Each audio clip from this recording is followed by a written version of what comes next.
The AutoTune is cranked so high it sounds like a voice dissolving into static, and somehow that became the sound of a generation.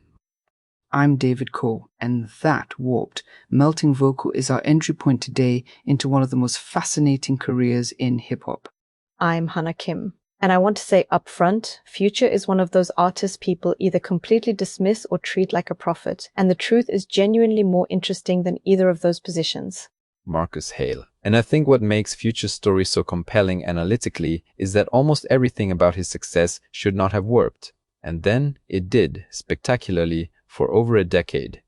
So let's start at the beginning. Nayvadius Wilburn, born November 20th, 1983 in Atlanta, Georgia. Specifically, he grew up in the Kirkwood neighborhood on the east side of the city.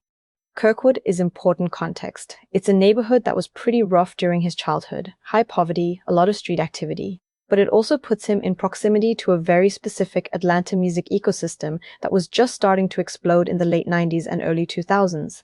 And the family connection is the thing people always mention first, because it's wild. His cousin is Rico Wade, one of the founding members of Organized Noise, the production collective that essentially built the sonic architecture of 90s Atlanta hip-hop. Organized Noise. So we're talking about the group that produced for OutKast, TLC's Waterfall's Goody Mob.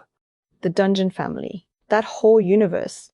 Right. So Future literally grew up going to the dungeon. That's what they called Rico Wade's basement studio in College Park. He was around Andre 3000, big boy, CeeLo Green as a teenager. That's your education. Which is fascinating because Future's music sounds almost nothing like OutKast or Goody Mob stylistically. But you can see that same commitment to Atlanta as a place, as an identity, running through everything he does. I want to push on something though, because spending time in the dungeon doesn't automatically make you an artist. Future doesn't actually break through for years. What's happening in that gap? So he's rapping under the name Meathead initially, which, let's just acknowledge, is not a name that ages well. He's doing local Atlanta stuff, mixtapes, street-level stuff. And he's developing, but he's not there yet. He reportedly struggled with finding his voice, finding what separated him. And the voice thing is so literal in his case. Because the AutoTune, the heavy vocal processing, that's not where he starts. That's something he discovers and develops over time. Walk me through that, because I think people assume he came out of the womb sounding like a robot, and that's just not true. So around 2010, 2011, he starts working with producer Mike Will Made. And also Sunny Digital, Metro Boomin is coming into the picture, this whole new Atlanta production wave. And he's experimenting with processing his voice in ways that at the time felt genuinely strange. T-Pain had done AutoTune as a melodic pop thing. Kanye had done 808s and Heartbreak in 2008, which made emotional AutoTune feel legitimate. But what Future does is different. He uses it as a kind of emotional smearing, like the voice is too overwhelmed to stay in tune. That's a really good way to put it. It's not AutoTune as polish, it's AutoTune as damage.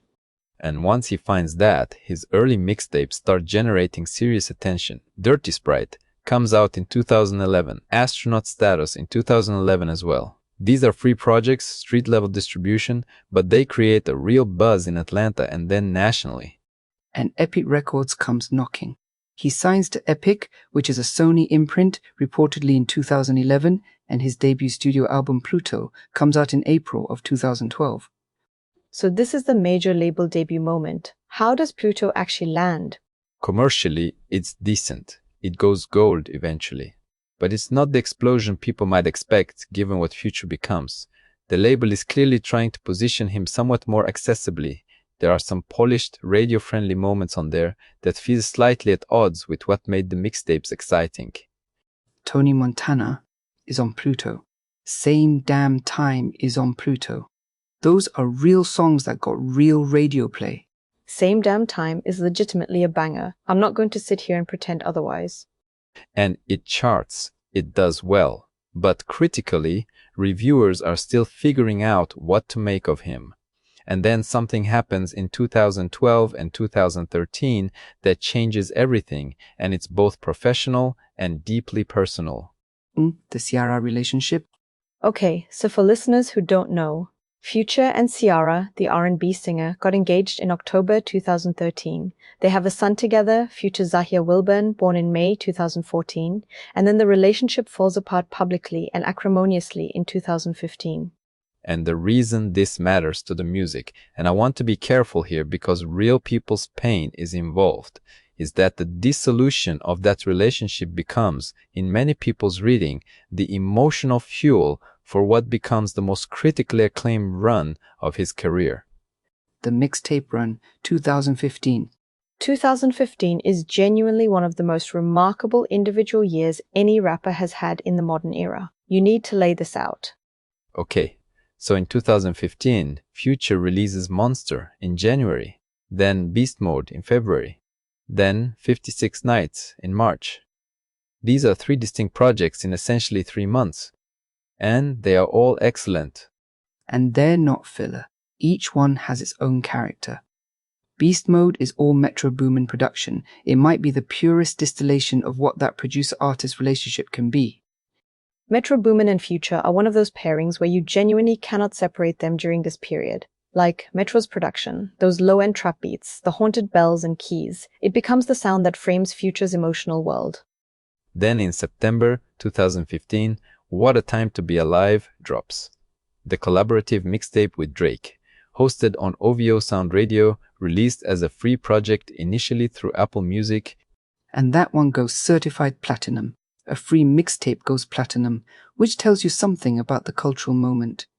I want to ask about Drake's role here, because Drake and Future's relationship is interesting and complicated. Drake is the biggest rapper in the world at this point. Does working with Drake elevate Future, or does it risk making Future a supporting player in Drake's universe?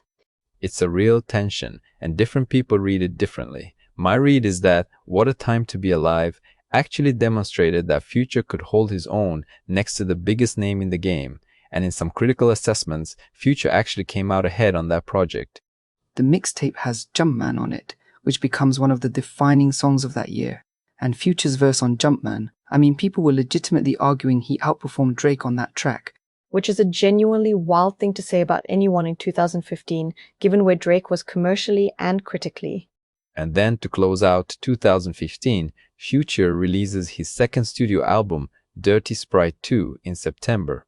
And that album is where the critical establishment fully arrives. Dirty Sprite 2 debuts at #1 on the Billboard 200, his first #1 album, and the reviews are different in tone from anything he'd gotten before. Pitchfork gives it a very strong review. Other outlets that had been skeptical or dismissive start taking him seriously as an artist making a genuine artistic statement. What's the statement, though? Because I think this is where the conversation gets genuinely interesting and also genuinely uncomfortable. Because the subject matter on Dirty Sprite 2 and on the mixtapes is not easy listening thematically. Right. The album is soaked in lean. That's codeine and promethazine syrup, also called Dirty Sprite, in drug use broadly, in nihilism, in what you could call performance of emotional numbness. And Future is articulating what life feels like in a specific kind of despair. It's not redemption narrative, it's not cautionary tale, it just is what it is. And critics had to grapple with, is this art or is this harmful? And I think the honest answer is, it's both, potentially, and the tension between those things is actually what gives it power.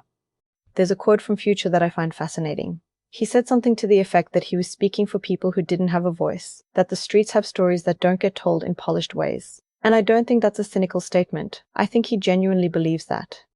And the lean aesthetic specifically connects to a long history in Southern hip-hop. DJ. Screw in Houston in the 90s chopped and screwed music that emerged literally from the slowed perceptions lean produces. Future is part of that lineage, even as he's Atlanta. Let's talk about the commercial peak, because 2016 and 2017 are where Future becomes a true crossover mainstream phenomenon. His self-titled album Future comes out in February 2017. And then, and this is the thing that enters hip-hop history books, HNDRXX comes out 1 week later, February 17th and February 24th. 2 different studio albums in consecutive weeks.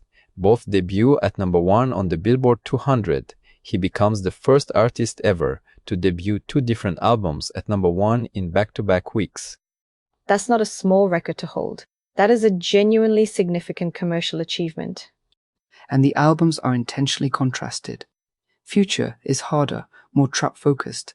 HNDRXXX, spelled HNDRXX, is more melodic, more R&B influenced. He's showing range deliberately. Was that strategy? Did he talk about why he did it back to back? He did interviews around that time where he described it as wanting to show two sides of himself simultaneously. And from a marketing standpoint, it was brilliant.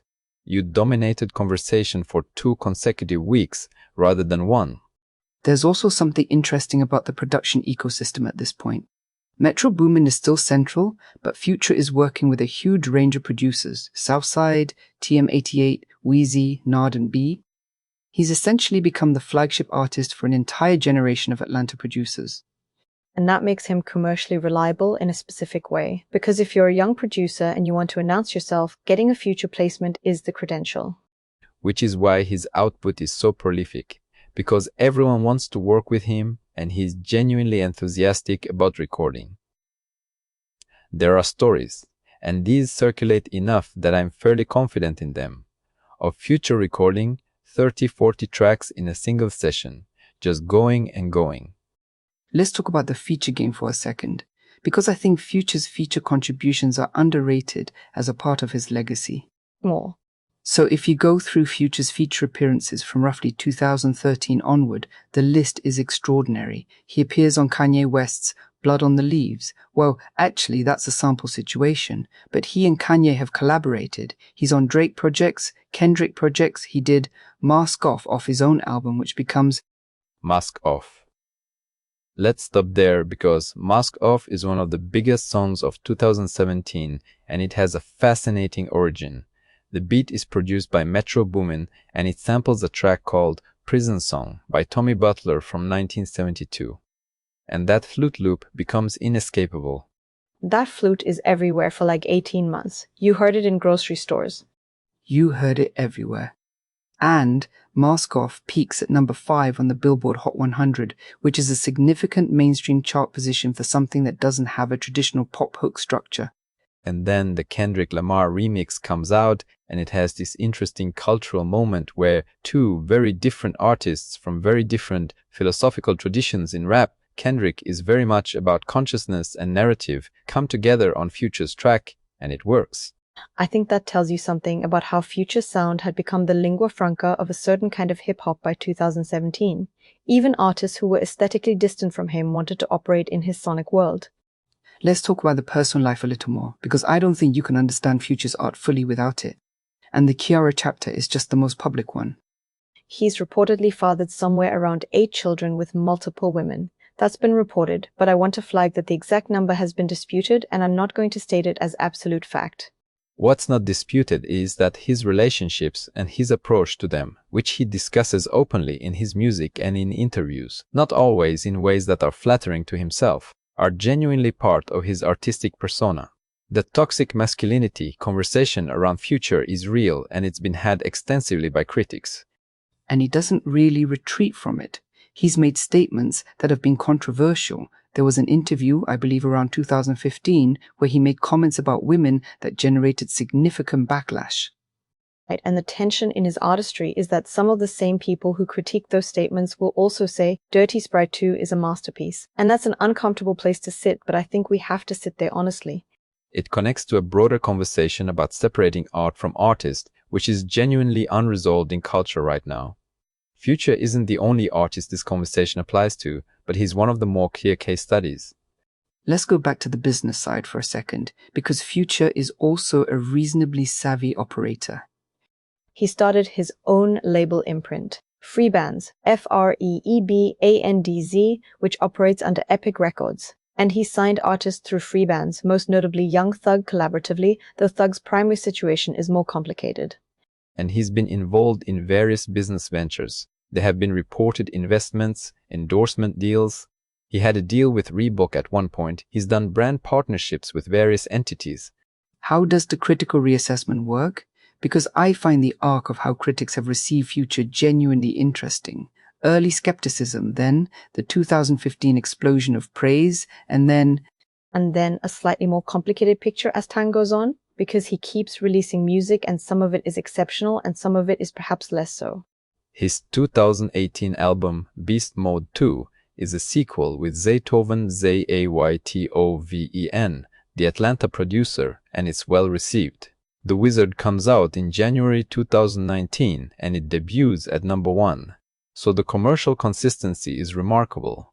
There's an argument, and I find it persuasive, that Future has essentially released so much music that it becomes hard for any individual project to feel definitive after Dirty Sprite 2 and the double album stunt. He almost becomes a genre unto himself rather than an artist with discrete peaks. Which cuts both ways. On one hand, it means there's always new Future music. On the other hand, the sheer volume means moments that on another artist's timeline would be career-defining events just kind of get absorbed into the stream. And there's a critical concept here, which is that Future pioneered, or at least perfected alongside a few others, the idea of the album as a continuous ambient experience rather than a collection of discrete great songs. You put on a Future album and you enter a world. You don't necessarily exit and remember 3 specific tracks. Which is a very modern streaming era artistic sensibility. Funnily enough, perfectly calibrated to how music is actually consumed now. Can we talk about his influence on other artists? Because I think this might be the most under-acknowledged part of his legacy. It's enormous. The list of artists who cite Future as a direct influence includes Young Thug, who takes the melodic AutoTune heavy approach and pushes it even further. Lil Uzi Vert, Playboi Carti, Nav, a whole wave of artists who operate in emotional AutoTune space. And the influence isn't just on the rap side. Drake's whole melodic phase. Nothing was the same, Take Care, you can draw a line from Future's emotional vulnerability filtered through AutoTune to Drake's approach, and Drake is then the biggest artist in the world. Post Malone has said Future was an influence. And Post Malone is operating in a totally different lane commercially, much more pop rock crossover, but you can hear it in the melodic choices, the willingness to let emotion blur pitch. There's a very credible argument that Future is one of the 5 or 6 most influential figures in what mainstream pop-leaning music sounds like right now.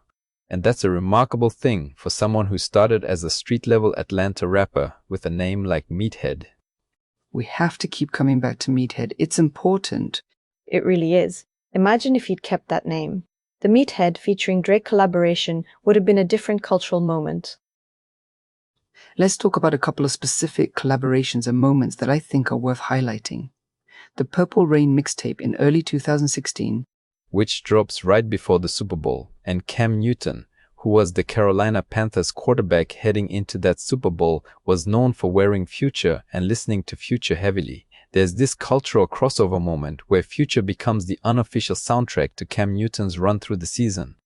Which says something about Future's reach into sports culture broadly. Athletes love Future in a very sincere way. It's not just licensing and endorsement. NBA players, NFL players, he's consistently cited in locker room playlists.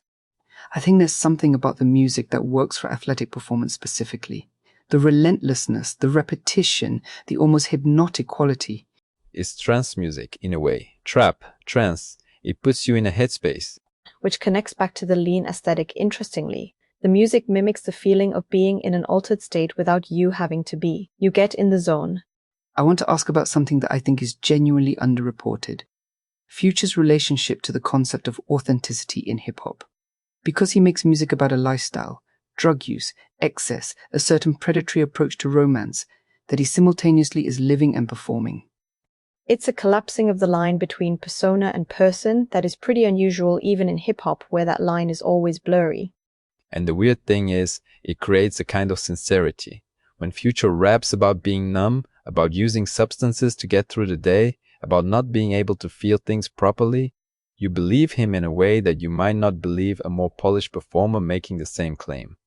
There's a line, I don't remember exactly which song, but it's from the Dirty Sprite 2 era, where he basically says he needs the lean to function in public, to perform, to get through, and it's delivered with such flatness that it hits harder than any dramatic delivery would. The flatness is the technique. The AutoTune removes the expressiveness that would make it theatrical and leaves something that just is. It's almost documentary. That's a really interesting way to put it. Future as documentary filmmaker of his own interior state. Let's touch on some of the legal and personal turbulence, because no honest accounting of his career leaves this out. The ongoing dispute with Ciara was extensively covered. There were lawsuits and counter-lawsuits around custody of their son, around statements made in public. Future counter-sued. These proceedings went on for a while and were extensively covered in entertainment media. And his public statements during that period, some of which seemed designed to provoke, fed into the criticism of him as someone who behaves poorly toward women in his personal life while simultaneously making music that women reportedly love, which is a genuine paradox. Is it? I mean, is it actually a paradox? Or is it that the music is expressing something true about emotional pain and that truth resonates regardless of how the person behaves? I think that's the right question, and I don't think there's a clean answer to it. What I'll say analytically is that his streaming numbers include a very significant female listenership, which complicates the narrative that Future is purely a four-man artist. Let's talk numbers for a moment because I want to ground this. As of around 2023, Future had reportedly over 15 billion streams on Spotify. That puts him in a very elite tier globally. 15 billion. Across how many projects? He has something like 10 studio albums and then a significant number of mixtapes and collaborative projects. The catalog depth is real. And the studio album count keeps going. I Never Liked You comes out in 2022 and debuted at number 1 again. Fifth time he's debuted a solo album at number 1, which ties a record at the time. The consistency of that is actually staggering when you list it out. Dirty Sprite 2, number 1. Future, number 1. HNDRXX, number 1. The Wizard, number 1. I Never Liked You, number 1. In a media landscape where attention is fractured and streaming has made chart performance more complicated to interpret, maintaining that level of commercial debut performance over 7 years is genuinely elite. And I Never Liked You has Wait For You on it, featuring Drake and Tems, which became a massive crossover hit. Tems is the Nigerian singer, and her vocals on that track combined with Future's production sensibility and Drake's verse. That song samples Alive by Biggie's, I believe, or at least has that lineage in the production, and it reaches a mainstream pop audience that might not have been Future listeners before. It peaked at number 2 on the Billboard Hot 100, which for a 40-something rapper, Future was 38 when that album dropped, is a remarkable result. It's the kind of commercial longevity that most people said trap music couldn't sustain. The argument was always that it was young, it was current, it would date. And he's proved that wrong repeatedly. Though I'd push back a tiny bit, I think the artists who are 19 and 20 now have different primary influences, even if Future is foundational. There's been a generational shift in who the current young artists are pointing to. That's fair. But being the foundational influence for a generation is itself a form of legacy. You don't have to be actively on top to have mattered enormously. What about the Metro Boomin relationship over time? Because Metro becomes his own superstar, heroes and villains. Metro's album from 2022, Metro is now the headliner. He's a Grammy winner. How does that affect Future? I don't think it changed the dynamic as much as you might expect. They continue to work together. The respect seems genuine and mutual. And Metro's success arguably validates Future's judgment. He was riding with Metro before Metro was that guy. Metro has said publicly and extensively that Future gave him his earliest major shots, that Future believed in him when others weren't paying attention. That's a real loyalty that seems to have held. Let's talk about Future's place in the Atlanta lineage more broadly. Because Atlanta has had multiple distinct eras, Jermaine Dupri and So So Def in the 90s, then the Dungeon Family OutKast era, then T.I. and Young Jeezy and Gucci Mane in the mid-2000s, then Lil Wayne adjacent stuff. And Future represents a specific wave that is distinctly post-2010. Along with Young Thug, Migos, the Migos guys grew up around similar scenes. This is trap's full flowering as a commercial genre. And Gucci Mane is the bridge figure. Gucci's approach to prolific mixtape output, his willingness to be raw and unpolished by major label standards, his comfort with street imagery. Future inherits all of that and then filters it through this melodic AutoTune sensibility. There's a thing Gucci said. I don't have the exact quote, but to the effect that he saw Future coming before anyone else did. Gucci has always been very supportive of Future as an artist. Which makes sense given their aesthetic overlap. The lean, the Atlanta streets, the refusal to clean things up for mainstream consumption. Although Future did make some concessions for mainstream consumption early on, the Pluto album has some of that. It's something he moved away from as he got more confident and more commercially established. The I'm gonna do me, and if you come to me, great phase. Which is only possible after you've had enough commercial success that you have leverage. You can't start there. I want to ask something that is maybe a strange question. Is Future happy, or is that even a coherent question to ask about someone whose artistic persona is so built on not being okay? That's actually a profound question, and I don't think we can answer it from the outside. What I'll say is that in interviews where he's more candid, and Future is not always a forthcoming interview subject, he has spoken about using music as therapy, as the way he processes things that he can't process any other way. And he's spoken about the lean used somewhat obliquely over the years. There have been moments where he seemed to be indicating he was trying to step back from it, and other moments where it was clearly still central to his life and music. The honest answer is, I don't know where that stands right now, and I wouldn't want to speculate. What I think we can say is that whatever the private cost, the artistic output that has come from whatever he's been living through has meant something real to an enormous number of people. And that's not nothing. There's a quote from Future that I think is worth sitting with. He said, and I'm paraphrasing slightly, that he wanted to be the voice for people going through it who didn't know how to say it, that the music was for people in pain who didn't have the words. And if you look at the comment sections on his tracks, the letters people write on fan sites, the way people describe what his music meant to them during hard times, that aspiration appears to have been realized. A generation of people going through breakups, through financial stress, through grief, through whatever it is, put on Future and felt seen. Even though the seeing is through a very particular kind of distorted lens, a lens that some would say is not a healthy one. Art doesn't have to be healthy to be true. That's a thing we've known since forever. All right, let's pull back and do the legacy assessment. Where does Nayvadius Wilburn land long-term in the history of this music? I'll go first. I think Future is comfortably in the conversation for the most influential rapper of the 2010s. Not necessarily the best. That conversation involves Kendrick Lamar and it's very short. But in terms of sonic influence, in terms of shaping what rap sounds like downstream, Future's impact is enormous. Analytically, I want to put some stakes in the ground. He has 5 solo #1 albums. He has over 15 billion streams. He pioneered an emotional approach to AutoTune that became the dominant mode of expression for an entire generation of artists. He sustained commercial relevance for over a decade in a genre that often discards its artists quickly. Those are significant achievements by any measure. And he did it from Kirkwood, East Atlanta. Never significantly relocated to Los Angeles. Never tried to be something he wasn't geographically or culturally. He brought Atlanta to the world rather than going to the world on the world's terms. Which echoes what OutKast did a generation earlier actually. The willingness to be aggressively, unapologetically Southern and Atlanta-specific and trust that the world would find it rather than chase the world. There's a through line from Organized Noise and Rico Wade and the Dungeon Family to Future that is more direct than it might appear on the surface. Different sounds, radically different aesthetics, but the same defiant Atlanta-first posture. And Rico Wade, his cousin, must have some complicated feelings watching this. Pride and maybe bewilderment at how far the sounds have traveled from where they started. From chop soul samples and OutKast storytelling to 800 BPM hi-hats and AutoTune existential crisis. Same city, same family even. Music is a living thing. It goes places you don't plan. Nayvadius Wilburn, Future, Freebands, one of the defining artists of his era, a genuinely complicated human being, and a story that, as of this recording, is still being written.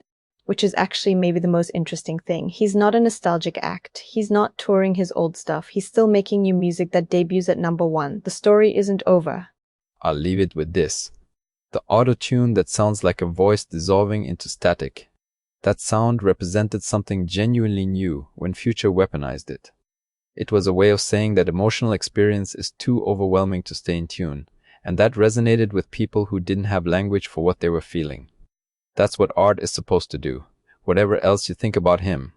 And there's plenty to think he did that. Thanks for riding with us on this one. Future Story is bigger than one episode can fully hold, but we hope we gave you something real to chew on. If this one moved you, share it. And if you think we got something wrong or missed something you care about, genuinely, come tell us. We're listening. See you next time. This episode was generated with AI by Demades.